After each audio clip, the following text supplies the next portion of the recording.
మిత్రులందరికీ శుభోదయం. Welcome to వైనాల Raju news channel. ఇకపోతే మను బకర్ కు కాంస్యం షూటింగ్ విభాగంలో పారిస్ ఒలింపిక్స్ లో భారత్ బోని ఒలింపిక్స్ లో మెడల్ సాధించిన భారత మహిళా షూటర్ గా రికార్డు.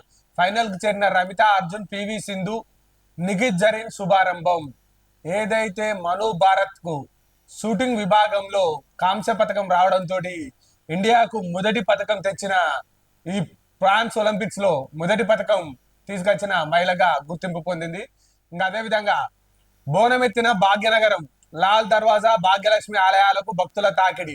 పట్టు వస్త్రాలు సమర్పించిన డిప్యూటీ సీఎం భట్టి, మంత్రి కోమటిరెడ్డి.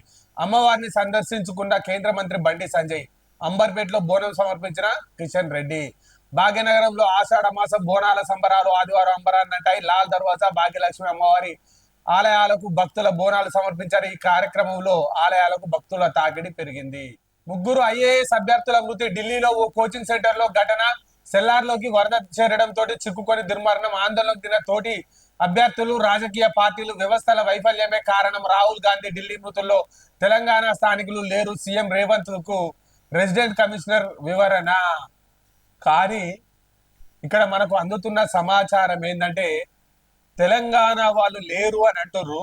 కానీ తెలంగాణకు సంబంధించిన ఏదైతే శ్రీరాంపూర్ మైన్ కు సంబంధించిన ఆర్కే మైన్ కు సంబంధించిన సీనియర్ అండర్ మేనేజర్ వాళ్ళ అమ్మాయి ఉన్నది అని మనకు సమాచారం అందుతా ఉంది. దీనికి సంబంధించిన పూర్తి వివరాలు మనం రేపటి వరకు పూర్తి వివరాలు తెలుసుకొని దానికి సంబంధించిన వివరణ ఇచ్చే ప్రయత్నం చేద్దాం. జైపాల్ రెడ్డి వల్లే తెలంగాణ రాష్ట్ర ఏర్పాటులో ఆయన కీలక పాత్ర. పార్లమెంట్ లో ఆయన సూచనతోనే బిల్లు పాస్. రాష్ట్రంలో 2014 ఎన్నికల్లో కాంగ్రెస్ గెలిచేది. సీఎం అభ్యర్థిగా జైపాల్ రెడ్డిని ప్రకటించకపోవడం వల్లే ఓటమి. ముఖ్యమంత్రి అయ్యేందుకు అర్హతలున్నా కాలేకపోయారు. సెల్ఫీలు, సెల్ఫీ డబ్బాలకే కేటీఆర్ పరిమితం. కేసీఆర్ ఫ్యామిలీలో సమన్వయ లోపం. అసెంబ్లీకి తండ్రి రాడని చెప్పిన కేటీఆర్ మరుసటి రోజు గంట ముందే గులాబీ బాస్ ప్రత్యక్షం. కాంగ్రెస్ తో కష్టాలు పడుతున్నది ప్రజలు కాదు, కేసీఆర్ కుటుంబం. ఆగస్టులో 2 లక్షల రుణమాఫీ పక్కా. కల్వకుర్తిలో సీఎం రేవంత్ రెడ్డి నియోజకవర్గానికి వరాలు. కేంద్ర మంత్రి జైపాల్ రెడ్డి కాంస్య విగ్రహం ఆవిష్కరణ. ఓకే, ఏదైతే అసెంబ్లీకి కేసీఆర్ రాదు అని కేటీఆర్ చెప్పిన గంట తర్వాతనే కేసీఆర్ సడన్ గా అసెంబ్లీకి రావడం జరిగింది. కేసీఆర్ ఫ్యామిలీలో కుటుంబ తగాదాలు ఉన్నాయి, సమన్వయ లోపం ఉంది. కేటీఆర్ ఏదైతే పర్యటన చేసిండో అది కేవలం ఒక టూరిస్ట్, ఒక ట్రావెలింగ్ పర్యటన మాత్రమే, ఒక టైం పాస్ పర్యటన మాత్రమే అని చెప్పడం జరుగుతూ ఉంది. అదే విధంగా జైపాల్ రెడ్డి గారి కాంస్య విగ్రహాన్ని కొడంగా ఏదైతే నిన్న ప్రారంభించిర్రో, రాష్ట్ర వ్యాప్తంగా ఏదైతే కల్వకుర్తి, మహబూబ్నగర్ లో ప్రారంభించిర్రో దానికి సంబంధించి ఆయన ఏవట్టే 2014లో ఆయన సీఎం క్యాండిడేట్ గా అభ్యర్థిగా ప్రకటిస్తే కాంగ్రెస్ పార్టీ అధికారంలోకి వచ్చేదని చెప్పి ఒక మాట చెప్పడం జరుగుతూ ఉంది. సోమేష్ కుమార్ బీహార్ రాష్ట్రానికి చెందిన ఐఏఎస్ అధికారి. తెలంగాణ రాష్ట్రానికి ఏదైతే సిఎస్ గా వ్యవహరించినటువంటి ఇతనిపై పలు ఆరోపణలు ఉన్నాయి. బీహార్ బ్యాచ్ కు చెందిన వ్యక్తిగా బీహార్ రాష్ట్ర పరిస్థితులకు అనుకూలంగానే ఒక దారి దోపిడీ వ్యవస్థగా తెలంగాణ రాష్ట్ర ప్రజానికానికి, తెలంగాణ రాష్ట్ర సంపదకు, తెలంగాణ రాష్ట్రంలో దరిద్రానికి, తెలంగాణ రాష్ట్రానికి సంబంధించిన ఐటీ కమర్షియల్ కన్సల్టెన్సీకి ఒక తెరలేపిండు. ఇతని కనుసన్నల్లో 1000 కోట్ల రూపాయల స్కామ్ జరిగింది అని ఇతన్ని ఏ5గా చేర్చారు. ఒక సిఎస్ ను ఏ5గా ఎఫ్ఐఆర్ లో చేర్చారంటే ఇతని పరిపాలనా విభాగంలో ఇతను చేసిన తప్పిదాలు ఏ స్థాయిలో ఉన్నాయో మనం వాటిని తెలుసుకునే ప్రయత్నం చేద్దాం మన వీడియో ఛానల్ ద్వారా. ఓకే, 1000 కోట్ల స్కామ్. కమర్షియల్ ట్యాక్స్ డిపార్ట్మెంట్ లో మాజీ సిఎస్ సోమేష్ కుమార్ పై కేసు. అంతా ఆయన కనుసన్నల్లోనే. ఐపీసీ 406, 409, 120B సెక్షన్ల కింద కేసు నమోదు. ఇన్పుట్ ట్యాక్స్ పేరుతో కుంభకోణం అనే ఆరోపణ. 2 వాణిజ్య పన్నుల అధికారులపైన హైదరాబాద్ ఐఐటి ప్రొఫెసర్ శోభన్ బాబు సైతం. రాష్ట్ర వాణిజ్య పన్నుల శాఖలో సుమారు 1000 కోట్ల కుంభకోణం జరిగినట్టు ఫోరెన్సిక్ ఆడిట్ లో వెల్లడైంది. ఈ మేరకు ఈ నెల 26న ఎఫ్ఐఆర్ నమోదు చేసిన పోలీసులు మాజీ చీఫ్ సెక్రటరీ సోమేష్ కుమార్ ను ఏ5గా చేర్చారు. వాణిజ్య పన్నుల శాఖలో అప్పట్లో కమిషనర్ గా వ్యవహరించిన ఇతను సోమేష్ కనుసన్నల్లోనే ఐటీ రూపొందించినట్టుగా సాఫ్ట్వేర్ ఆధారంగా ప్రభుత్వానికి రావాల్సిన నిధులు పక్కదారి పట్టి ఖజానాకు నష్టం జరిగినట్టుగా పోలీసులు ప్రాథమిక దర్యాప్తులో తేలింది. కమర్షియల్ ట్యాక్స్ ఏదైతే ప్రజా ప్రభుత్వం వచ్చినాక commercial tax joint commissioner Kasuri Ravi ఇచ్చిన ఫిర్యాదు మేరకు కమర్షియల్ ట్యాక్స్ రూపకల్పనలో బిగ్ రిలీఫ్ అనే ఒక సంస్థతోటి టయాపై తెలంగాణ రాష్ట్రానికి కమర్షియల్ ట్యాక్స్ రూపంలో రావాల్సిన 1000 కోట్ల నిధులు పక్కదారి పట్టినాయని, అవి స్వతహాగా సిఎస్ జేబులోకే వెళ్ళినాయని, వాటికి సంబంధించిన ఆధారాలు ఉన్నాయని చెప్పి వారు ఏదైతే జైన్ డైరెక్టర్ గారు ఇచ్చిన ఫిర్యాదు మేరకు తీగలాగితే డొంకంతా కదిలినట్టు అప్పుడు ఆ ఐటీ విభాగానికి కమర్షియల్ ట్యాక్స్ సంబంధించిన విధి విధానాలు రూపకల్పన అంతా అప్పటి సిఎస్ గా ఉన్నటువంటి సోమేష్ కుమార్ కనుసన్నల్లోనే జరిగిందని, ఇతనిపై గతంలో కూడా ఎన్నో ఆరోపణలు, గతంలో కూడా హైదరాబాద్ కు సంబంధించిన చుట్టుపక్కల ఏరియాలో 50 ఎకరాల భూమి కొనుగోలుకు సంబంధించి కూడా ఇతనిపై ఆరోపణలు ఉన్నాయి. దాదాపుగా ఈ ఆరోపణల్లో ఇతను శోభన్ బాబు ఆ సాఫ్ట్వేర్ లో మార్పులు చేసిండ్రు.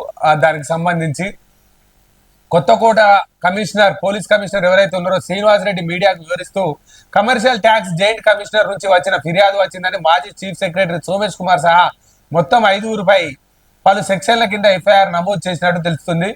ఈ కేసును నాకు తెలిసి ప్రజా ప్రభుత్వం అత్యంత పారదర్శకంగా వివరించి సోమేష్ కుమార్ కు సంబంధించిన 1000 కోట్ల స్కామ్ కు సంబంధించి బట్టబయలు చేసినట్టుగా మనకు తెలుస్తా ఉంది. దీనికి సంబంధించిన కథనాలు రేపటి వరకు మనం పూర్తి స్థాయిలో తెలుసుకొని చెప్పడం జరుగుతుంది. మంతని నియోజకవర్గ ప్రజల కష్టాలతో, కన్నీళ్లతో, త్యాగాలతో ఏర్పడ్డ మేడిగడ్డపై మీ హయాంలో మేడిగడ్డ కుంగితే మా కుట్ర అంటారా? గోబెల్ కన్నా హీనంగా కేటీఆర్ తయారైండు. మంత్రి ఉత్తమ్, ఇద్దరు మంత్రులు కుట్ర చేసినట్టు ఆధారాలుంటే జ్యుడిషియల్ కమిషన్ కి ఇవ్వండి. కేసీఆర్ దిక్కుమాలిన డిజైన్లతో కాళేశ్వరం కట్టిండు, 1,00,00,000 కోట్ల స్కామ్ అది. అందులో కేసీఆర్ ఫ్యామిలీకి భాగం. వాళ్ళు చెప్పినా చెప్పకపోయినా మేము పంటలకు నీళ్ళు ఇస్తాం. రైతులకు కేసీఆర్ ఫ్యామిలీకి క్షమాపణ చెప్పాలి. కాళేశ్వరంపై మీకు నిజంగా అనుమానాలు ఉంటే ఆధారాలు చూపించాలి. జ్యుడిషియల్ కమిషన్ కట్టి కలిసి సమాచారం ఇవ్వాలి. కేటీఆర్ వ్యాఖ్యల్లో రాజకీయ దురుద్దేశం ఉంది. అధికారం పోయిందని అక్కస్తూ ఇలాంటి సిల్లీ వ్యాఖ్యలు చేస్తున్నాడు. ఇరిగేషన్ అధికారులతో మంత్రి ఉత్తమ్ వీడియో కాన్ఫరెన్స్ నిర్వహించారు. కేటీఆర్ ఏదైతే టూర్ వేసిండ్రో, మేడి పండులా మాడి కుంగిపోయిన మేడిగడ్డ టూర్ వేసిండ్రో, ఇందులో మంత్రుల కుట్ర ఉంది అని అంటున్నారు.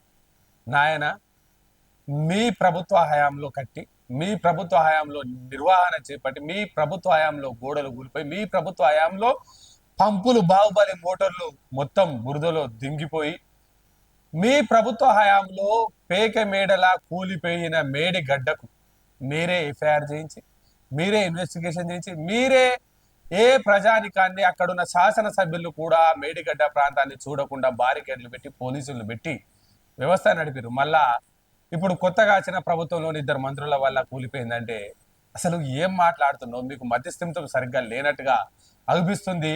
మీరు ఊసర వెళ్ళి కన్నా నీచంగా రంగులు మారుతా ఉన్నారు. గోబెల్ కన్నా హీనంగా తయారైందని చెప్పి మంత్రి ఉత్తమ్ కుమార్ రెడ్డి గారు కేటీఆర్ గారికి చెప్పడం జరుగుతా ఉంది. KTR Kaleshwaram tour publicity stunt, చేసిన తప్పులకు క్షమించాలని పూజలు చేయడానికి వచ్చినట్టుంది వివేక్ వెంకటస్వామి. ఎన్డీఎస్ఏ రిపోర్ట్ తప్పు అనడం హాస్యాస్పదం. మేడిగడ్డ నుంచి ఎల్లంపల్లికి నీళ్లు ఎత్తిపోస్తే మళ్ళీ కిందికి వదలాల్సిందే. అట్లా బీఆర్ఎస్ హయాంలో 2,000 కోట్ల కరెంటు బిల్లు వృధా చేసిర్రు. పంటలు మునగకుండా గోదావరికి కరకట్టలు కడతామని వెల్లడి. బీఆర్ఎస్ హయాంలో సంక్షేమం పక్కదారి, 70,000 కోట్ల మళ్లింపు, ఎస్సీ ఎస్టీ బీసీలకు భారీ మోసం. బడ్జెట్ కేటాయింపులో సగం దాటని ఖర్చు. 5 ఏళ్లలో 1.50 లక్షల కోట్లు కేటాయించి ఖర్చు చేసింది 79,000 కోట్లు మాత్రమే. అటకెక్కిన బీసీలకు సబ్సిడీ లోన్లు, దళిత బంధు పేరుకే SC ST special development fund. క్షేత్రస్థాయిలో ఎటువంటి ప్రయోజనం లేదు. గత సర్కార్ లెక్కలు తీస్తున్న రాష్ట్ర ప్రభుత్వం. ఏదైతే ప్రజా ప్రభుత్వం వచ్చినాక 10 సంవత్సరాల కాలంలో 1,50,000 కోట్ల రూపాయలు మేము బీసీ ఎస్సీ ఎస్టీ దళిత బిడ్డలకు సంక్షేమ రూపంలో ఖర్చు పెట్టామని గొప్పలు చెప్తున్నటువంటి కేటీఆర్ కేసీఆర్ వ్యాఖ్యలకు నిజంగా ఎంత మేరకు తెలంగాణ రాష్ట్ర ప్రజానికానికి మేలు జరిగిందన్న ఆలోచనతోటి లెక్కలు తీస్తే 50% కూడా బడ్జెట్ లో కేటాయించిన 1,50,000 కోట్ల రూపాయలకు సంబంధించి 50% అంతా కూడా తెలంగాణ ప్రజలకు అందలేదని, బీసీ కార్పొరేషన్ లోన్లు ఇవ్వలేదని, ఎస్సీ ఎస్టీ కార్పొరేషన్ కు సంబంధించిన మైనార్టీ వర్గాలకు సంబంధించిన కార్పొరేషన్ లోన్లు చివరి ఎలక్షన్ సమయానికి మాత్రమే అందించినట్టుగా మిగతా 9 సంవత్సరాల కాలంలో వారిని పట్టించుకోలేదని, అందుకు సంబంధించి లెక్కలే చెప్తా ఉన్నాయని, 1,50,000 కోట్లకు సంబంధించి 78,000 కోట్లు మాత్రమే ఖర్చు చేసినట్టుగా అధికారిక వర్గంగా ఆయా శాఖల నుంచి తెచ్చుకున్న రిపోర్ట్ల ప్రకారంగా చెప్పడం జరుగుతా ఉంది.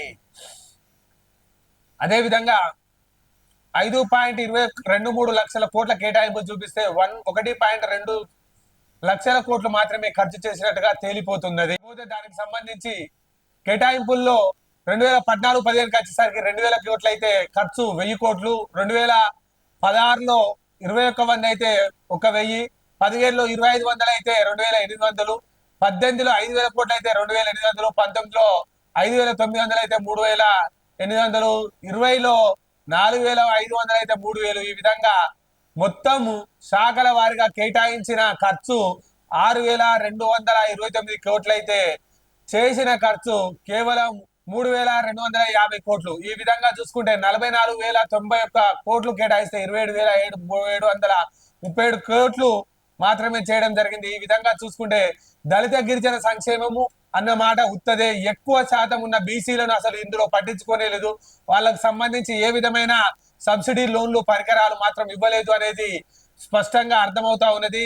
ఇవి కాకి లెక్కలు కాకుండా బీఆర్ఎస్ హయాంలో వారు చెప్పిన మాటలకు చేసిన పనులకు పొంతన లేదు అని మరొక మారు ఏదైతే వెలుగు పత్రిక ప్రధాన కథనంగా వేయడం జరిగింది. పోలీసింగ్ లో సర్కార్ ఫెయిల్, రాష్ట్రంలో యథేచ్ఛగా హత్యలు, రేపులు, హరీష్ రావు శాంతి భద్రతలు గాడి తప్పిన ప్రభుత్వం పట్టించుకోవడం లేదని ఫైర్, పరిస్థితి ఇలాగే ఉంటే పెట్టుబడులపై ప్రభావం పడుతుందని వెల్లడి. హరీష్ రావు గారికి నిన్ననే అసెంబ్లీ వేదికగా శ్రీధర్ బాబు గారు గట్టిగా, సూటిగా, స్పష్టంగా సమాధానం ఇవ్వడం జరిగింది. పోలీస్ వ్యవస్థ గురించి, శాంతి భద్రతల గురించి. మంతని నియోజకవర్గానికి సంబంధించి కమాన్పూర్ బార్డర్ లో ఒక ఇద్దరు హైకోర్టు అడ్వకేట్లను, వామన్ రావు దంపతులను కోడిని కోసినట్టు, మేకను కోసినట్టు నడి రోడ్డు మీద కోసి చంపితే పట్టించుకున్న పాపాన పోలేదు. పోలీస్ వ్యవస్థ నిద్రా వ్యవస్థలకు పోయింది. మీరా మా గురించి మాట్లాడేది అని కౌంటర్ చేయడం జరిగింది. దానికి సంబంధించిన విజువల్స్ మనం మళ్ళీ చూద్దాం. దయచేసి హరీష్ రావు గారిని కోరుతా ఉన్నాను, నడి రోడ్డు మీద మిట్ట మధ్యాహ్నం ఇద్దరు అడ్వకేట్లని చంపి వారిపైన ఏ కేసు, ఏ చర్య తీసుకోకుండా వారు లా అండ్ ఆర్డర్ గురించి మాట్లాడతామంటే నిజంగానే ఇంతకుముందు మా వెంకన్న గారు చెప్పినట్టు దయ్యాలు వేదాలు పలికినట్టుగా ఉంది. అధ్యక్ష, సిద్దిపేట ఎమ్మెల్యే హరీష్ ఇప్పటికైనా కళ్ళు తెరిచి నిజాలు మాట్లాడండి. ఒకరి తర్వాత ఒకరు అబద్ధాలని ప్రాక్టీస్ చేస్తూ జనాలను మభ్య పెట్టాలని ఆలోచన చేయొద్దని శ్రీధర్ బాబు గారు హితవు పలకడం జరిగింది. అదేవిధంగా తెలంగాణ ప్రజలు కూడా మేలు చేసే కార్యక్రమం చేయండి తప్ప తప్పుడు పనులతో మీరు గతంలో చేసిన పొరపాట్లను ఇప్పుడు కూడా జరుగుతానని మీరు భ్రమల్లో బతుకుతున్నారు. భ్రమల నుంచి బయటికి రావాల్సిందిగా సూచన చేస్తా ఉన్నాం. ఆసరా కంటే తక్కువ పింఛన్లు ఒక్కొక్కరికి 750 నుంచి 1,000 రూపాయలే. రిటైర్డ్ అయిన తర్వాత సింగరేణి ఇస్తున్న పింఛన్లు ఇలా చాలా దారుణంగా ఉంటుందని సింగరేణి కార్మికులు అంటున్నారు. ప్రభుత్వం ఇచ్చే ఆసరా పింఛన్ల కంటే తక్కువగా వస్తుందని వాపోతున్నారు. దీంతో కుటుంబాన్ని పోషించలేకపోతున్నామని ఆవేదన వ్యక్తం చేస్తున్నారు. 3 ఏళ్లకోసారి రిటైర్డ్ కార్మికులకు పెన్షన్ పెంచాల్సి ఉన్నప్పటికీ కేంద్ర ప్రభుత్వం CMPF ట్రస్ట్ బోర్డు నిర్లక్ష్యంగా వ్యవహరిస్తున్నదని కార్మికులు మండిపడతా ఉన్నారు. పింఛన్ల కోసం కొన్నేళ్లుగా పోరాటం చేస్తున్నా ఎవరు పట్టించుకోవడం లేదని వాపోతున్నారు. పార్లమెంట్ సమావేశాల్లో తమ సమస్యలపై చర్చించాలని ఎంపీలు కోరుతున్నారు. కాకా చొరవతోనే స్కీమ్ అమలు, దేశవ్యాప్తంగా ఇదే పరిస్థితి, పాలకులు స్పందించాలి. 26 ఏళ్లుగా పెరిగిన పెన్షన్లు కేంద్రాన్ని నిలదీస్తున్న సింగరేణి కార్మికులు ఆసరా పథకానికి అప్లై చేసుకోలేని పరిస్థితి. పింఛన్లు పెంచాలని కార్మికుల వేడుకోలు.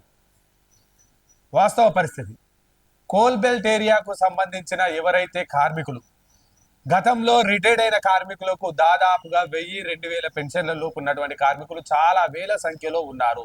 వారికి ప్రభుత్వ పరంగా పెన్షన్ పెట్టుకోనికి, ఆసర పెన్షన్ పెట్టుకోనికి ఒక వ్యక్తికి 2 పెన్షన్లు అర్హత లేదు కాబట్టి ఆ రెండో పెన్షన్, ఆసరా పెన్షన్ పెట్టుకోనికి అర్హత లేకుండా పోయింది. అలాగని 3 సంవత్సరాలకు ఒకసారి పెన్షన్ రెన్యువల్ చేయాల్సిన CMPRF కు సంబంధించిన ఏదైతే సింగరేణికి సంబంధించిన వ్యవస్థ CMPF ట్రస్ట్ బోర్డు వాటిని పరిగణలోకి తీసుకోవట్లేదు. 26 సంవత్సరాల క్రితం ఎవరైతే రిటైర్డ్ అయ్యారో, 20 సంవత్సరాల క్రితం ఎవరైతే రిటైర్ అయ్యారో, 15 సంవత్సరాల క్రితం ఎవరైతే రిటైర్ అయ్యారో వారికి అప్పుడు రిటైర్డ్ అయిన సమయంలో ఇచ్చిన పెన్షన్ 1,000 రూపాయలు ఉంటే ఇప్పటికి కూడా అదే 1,000 రూపాయలు రావడం జరుగుతూ ఉంది.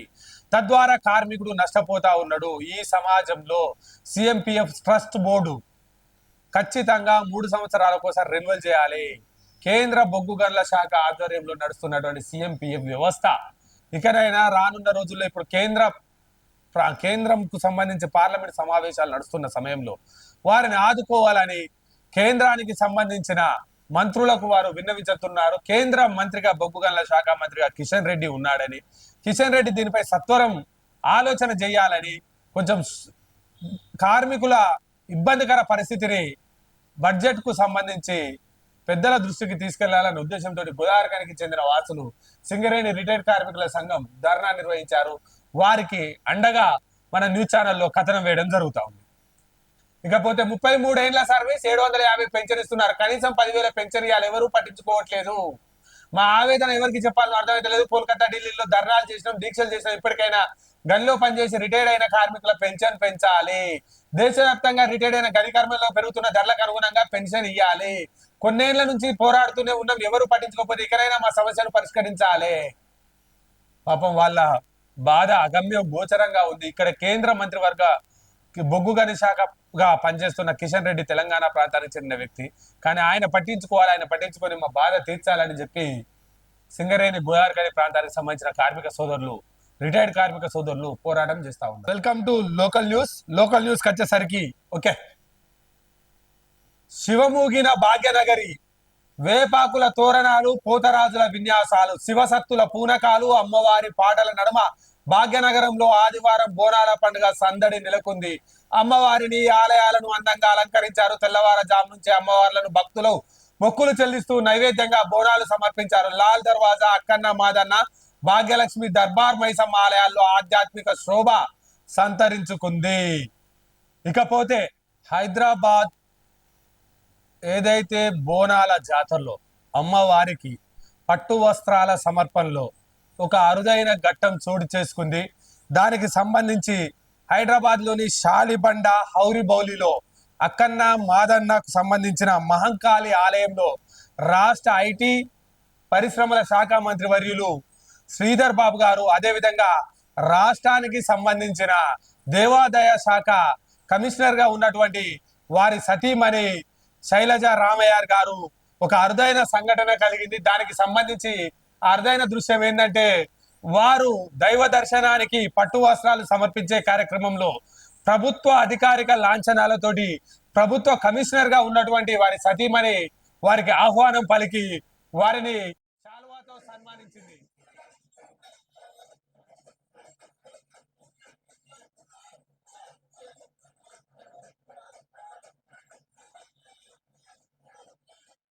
దానికి సంబంధించిన విజువల్స్ మనం చూడడం జరిగింది. అదే విధంగా శ్రీధర్ బాబు గారు బోనం ఎత్తినటువంటి దృశ్యాన్ని మనం చూడవచ్చును. రాష్ట్ర ప్రజలు సుభిక్షంగా ఉండాలని, ఈ రాష్ట్రానికి అన్ని విధాల పెట్టుబడులు రావాలని, రాష్ట్రం అభివృద్ధి చెందాలని ఏదైతే శ్రీధర్ బాబు గారు బోనం ఎత్తడం జరిగింది. వారితో పాటుగా ప్రభుత్వ దేవాదాయ శాఖ కమిషనర్ గా వారి సతీమణి, అదే విధంగా అక్కన్న మాదన్న భాగ్యలక్ష్మి అమ్మవారికి బోనం సమర్పించడం జరిగింది. దానికి సంబంధించి మంత్రి శ్రీధర్ బాబును సన్మానించిన దేవాదాయ ముఖ్య కార్యదర్శి శైలజ రామయ్య, ఐటీ పరిశ్రమల శాఖ మంత్రి శ్రీధర్ బాబు గారు హైదరాబాద్ షాలిబండ ఔరిబల్లిలోని అక్కన్న మాదన్న మహంకాళి ఆలయంలో ఆదివారం బోనాల జాతర సందర్భంగా జాతరలో పాల్గొని అమ్మవారిని దర్శించుకున్నారు. ఆలయానికి విచ్చేసిన రాష్ట్ర ఐటీ శాఖ మంత్రి శ్రీధర్ బాబును ఆయన సతీమణి దేవాదాయ శాఖ ముఖ్య కార్యదర్శి శైలజ రామయ్య శ్రీధర్ బాబు గారిని శాలువతో సన్మానించి సత్కరించి ఘనంగా స్వాగతం పలికారు. అమ్మవారికి పట్టు వస్త్రాలను సమర్పించి మొక్కులు చెల్లించుకున్నారు. అమ్మవారి ఆశీస్సులతో ప్రజలంతా సుభిక్షంగా ఉండాలని కోరుకున్నారు. మంత్రి వెంట ప్రభుత్వ విప్ లక్ష్మణ్ కుమార్ మక్కన్ సింగ్ గారు కలిసి ఉన్నారు. ఈ విధంగా ఈ రాష్ట్రంలో ఒక అరుదైన ఘటన జరిగిందని అందరూ భావిస్తా ఉన్నారు. అదే విధంగా ఈనాటి లోకల్ న్యూస్ కు ముగింపు పలుకుతూ సెలవు.